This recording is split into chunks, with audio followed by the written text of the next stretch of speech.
როცა ჩვენ ცოდვას მოვინანიებთ, გულზე მოვაშორებთ და მაგით მოხდებით უფალმა გოვატია ჩვენი შეცდომა თუ არა. კარგი, ეხლა ერთი რამ რასაც თქვენ ამბობთ, ბავშვობა აბსოლუტურად მართალი.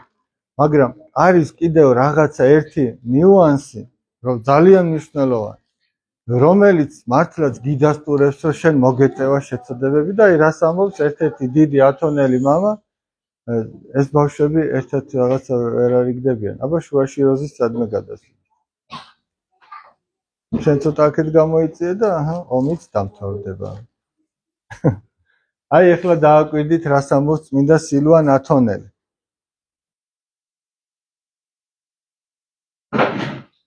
თუ კაცი არ შეინანებს და ისე მოკვდება, რომ ძმას არ შეუნდობს, იქ წავა, სადაც მის სულს დაპატრონებული ეშმაკი ცხოვრობს.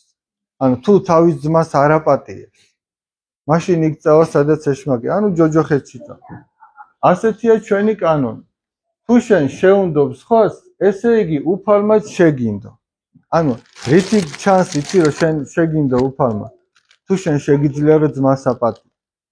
თუ შენ რაღაცა დააშავე და მოინანიე, მაგრამ შენ ძმას არ პატიობ, შენს მეგობარს, კლასელს, თანამშრომელს თუ ოჯახისტებს, თუ შენ არ პატიობ, ტყუილია შენ მოინანიე თუ რაკენი. შენ ესე იგი არ მოგეტევა ეგწოდება. გასაგებია? ანუ ნიშანი იმისა, რომ შენ მოგეტევა, არის ის, რომ შენ სხვას აპატიებ. იმიტომ რომ მამაუჩვენოში ესე არ ვამბობ, მოგვიტევეთ ჩვენ თანანადებნი ჩვენი, ვითარცა ჩვენ მიუტევთ.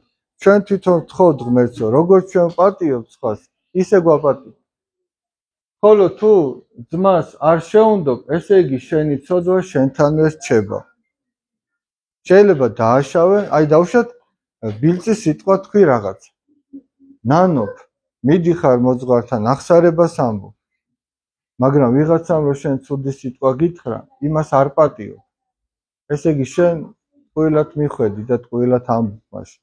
შენ თუ ვერ პატიობ სხვას, ესე იგი შენი ცოდვა შენთანვე რჩება.